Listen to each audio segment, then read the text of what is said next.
Dulu boleh dok moderator. Boleh, boleh. Alright, baik. Alhamdulillah.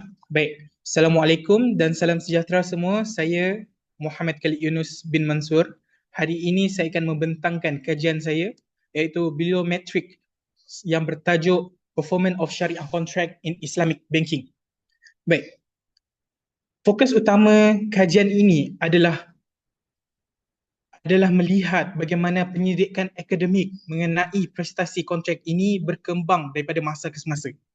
Seperti yang kita lihat dekat sini, bahawasanya global Islamic banking meningkat sehingga 2.37 trilion pada tahun 2023. Ini kita boleh nampak bahawasanya peningkatan yang signifikan yang berlaku dalam performance Islamic banking. Baik. Kita lihat soalan kajian di sini, research questions. Bagi menjawab persoalan-persoalan tadi, saya menggunakan dua pangkalan data utama iaitu kajian uh, baik, kajian ini dipandu oleh 5 soalan utama, 5 soalan utama.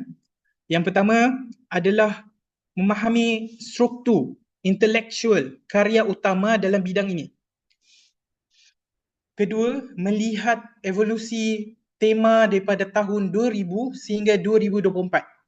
Ketiga, mengenal pasti kluster konsep dominance. Keempat, melihat taburan geografi produktif. Penyelidikan pada akhir sekali, kita lihat mengenal pasti hala tuju masa hadapan jurang kajian yang perlu diisi. Baik, kalau kita lihat metodologi dekat sini, bahawasanya saya menggunakan primary database, Scopus and Web of Science. Saya menggunakan high impact factor of articles. Baik, dekat sini saya mengidentifikan ada 845 publication berkenaan dengan syariah banking, performance of syariah banking. Selepas itu saya screening dan menghasilkan final dataset pada 499 publication. Baik, kita lihat dekat sini bahawasanya trend pertumbuhan penerbitan. Kita lihat dekat atas ini ada pada 2014 permulaan pesat sehingga sekarang meningkat minat orang untuk dalam menceritai ataupun membincangkan, ahli akademik membincangkan berkenaan dengan syariah banking. Karya yang kita lihat dekat sini juga bahawasanya Malaysia adalah mendominasikan antara salah satunya UIA, UKM, UM dan ada juga universiti-universiti lain yang daripada UK dan USA. Right. Baik. Kalau kita lihat di sini bahawasanya back 2013 dia adalah orang yang paling most influential literature kajian pada 871 citation yang kita nampak di sini dan seterusnya ada Karim pada 2001 mendapat citation 135. Maaf, ada azan, kita berhenti sekejap, boleh? Boleh, hadirin, Ibu Bapak, kita mendengarkan azan sejenak.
Baik, Alhamdulillah, azan pun telah selesai. Jadi kita cuba sambung balik. Baik, untuk global institution leadership pula, kita lihat bahawasanya universiti yang top country, Malaysia pada peringkat yang pertama, 24.2%,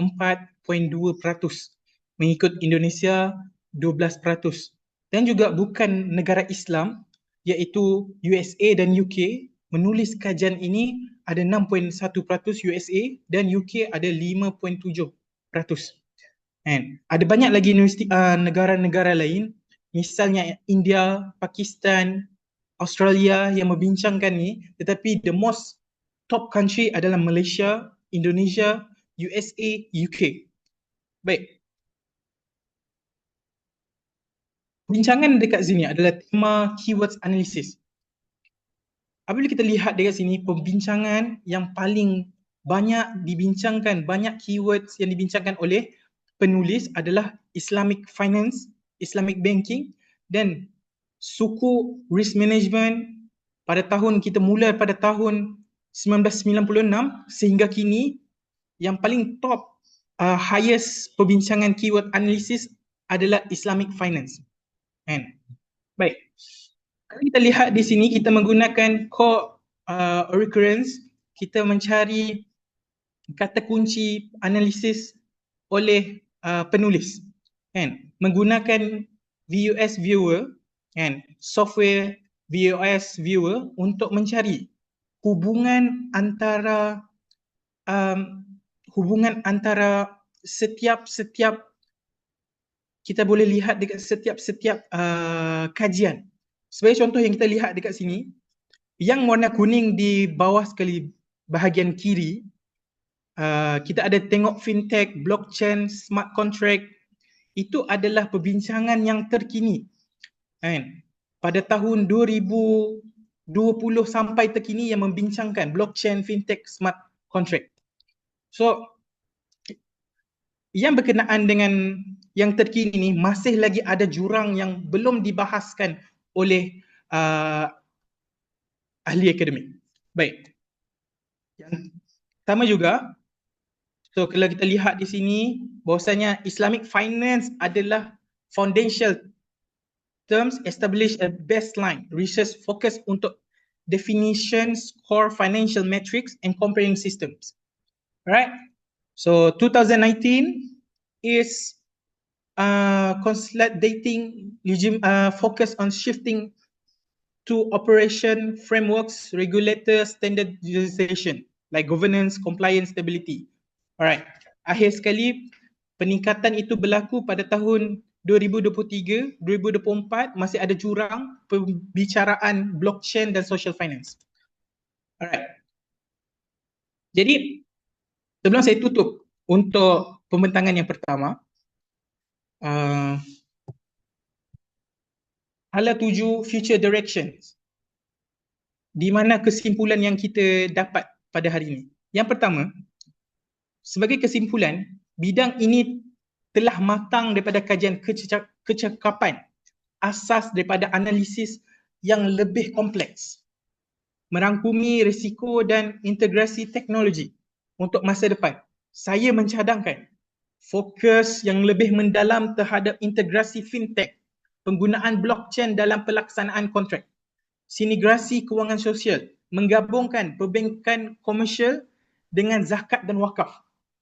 Yang ketiga, kajian kontrak baru keperluan mendesak untuk kajian empirikal terhadap instrumen seperti tawaruk.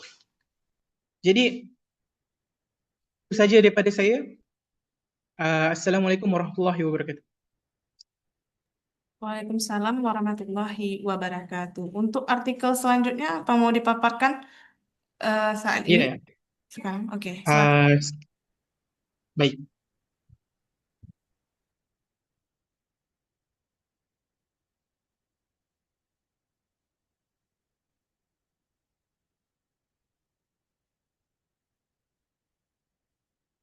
Alright, nampak dia punya artikel? Dia punya slide? Nampak. Okay, baik. So, bismillah. Ini adalah saya punya next of articles yang membincangkan reality of ethical banking, a critical comparison between syariah washing and greenwashing. Alright. So, Assalamualaikum sekali lagi dan salam sejahtera kepada semua yang mendengar sekali lagi. Saya harap pembentangan kajian bertajuk ethical banking ni harap korang boleh faham dan mengerti bahawasanya sekarang ni perbincangan tadi adalah performance. Sekarang kita ingin mengkritik dalam ethical banking yang untuk fokuskan industri kewangan Islam. Baik. Seperti yang kita maklum, sektor kewangan Islam global telah berkembang pesat, asetnya melebihi USD 5 trillions pada 2024 dan Malaysia pada julung kalinya mendapat 46.6% dalam pemegang pasaran ini. Namun, di sebalik kejayaan angka ini terdapat satu paradoks yang membimbangkan wujud jurang rohani di mana pengkritik mendakwa industri kini lebih mengutamakan pengumpulan aset menyerupai model konvensional berbanding prinsip syariah yang sebenarnya ini telah mewujudkan trust deficit dan krisis kepercayaan dalam kalangan pihak berkepentingan. Alright. Isu utama yang dihadapi oleh krisis ini adalah kini kita lihat berlakunya fokus merupai bentuk undang-undang surah berbanding dengan hakikat. Kita berhadapan dengan fenomena syariah washing yang di mana produk secara teknikalnya patuh syariah tetapi berfungsi seperti pinjaman berasaskan faedah. Perkara ini adalah selari dengan amalan greenwashing dalam industri kelestarian. Baik.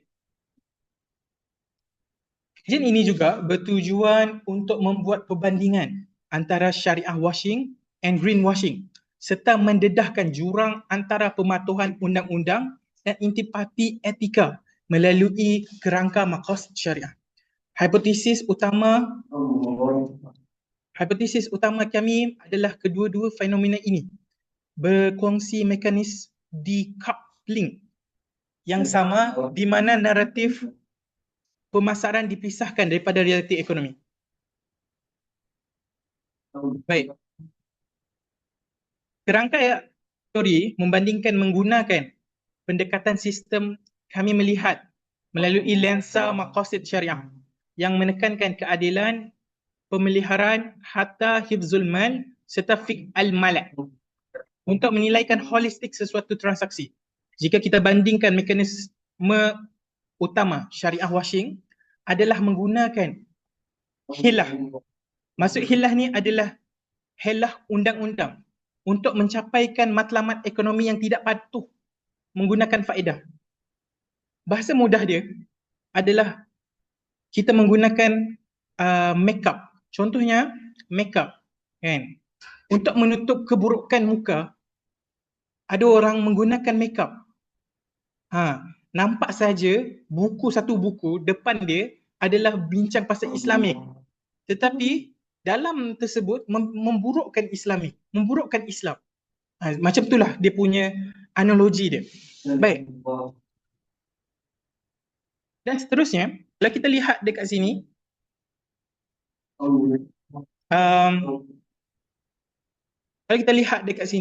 bahawasanya bandingan washing mechanism ni yang kita bincang tadi HELA sama seperti penggunaan label eco dalam greenwashing untuk menutup amalan yang merosakkan alam sekitar. Kedua-duanya menyebabkan industri yang berasaskan hutang tetapi berubah walaupun menggunakan label etika Islam. tulis saja Islam tetapi sebenarnya dia tak menggunakan kaedah Islam. Jadi dapatan kajian adalah realiti operasi yang kita lihat. Analisis kami terhadap product disclosure sheet dalam kes tawaruk mendedahkan apa yang kami panggil sebagai syariah defect device. Contohnya, dalam pembiayaan tunai, pelanggan seringkali tidak berinteraksi langsung dengan komoditi tersebut. Pemilikan hanya sekadar nama. Komoditi tersebut tidak mempunyai tujuan komersial selain daripada hanya memudahkan pemindahan tunai secara fungsi merupai pinjaman faedah.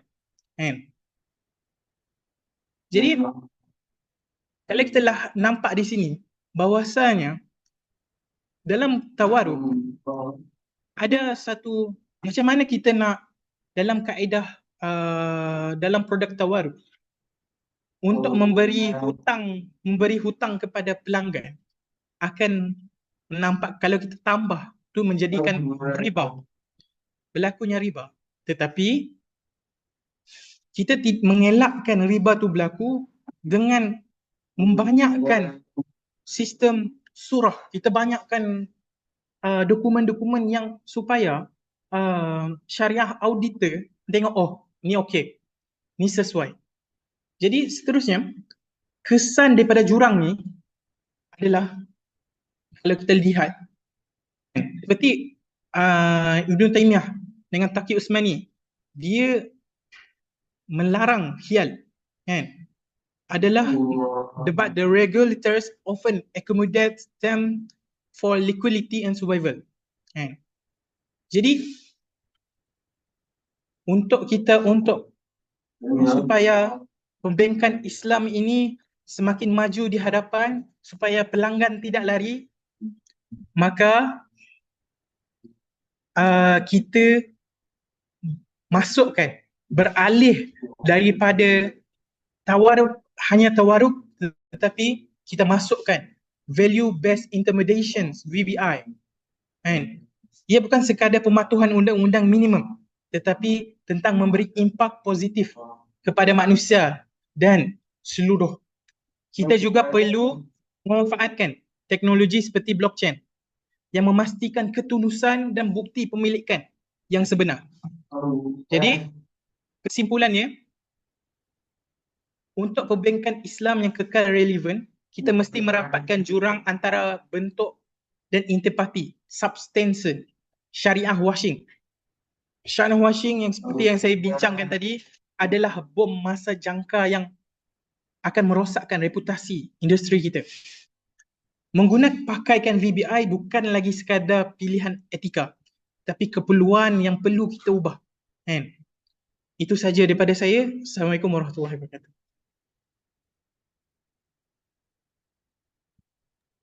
Terima kasih.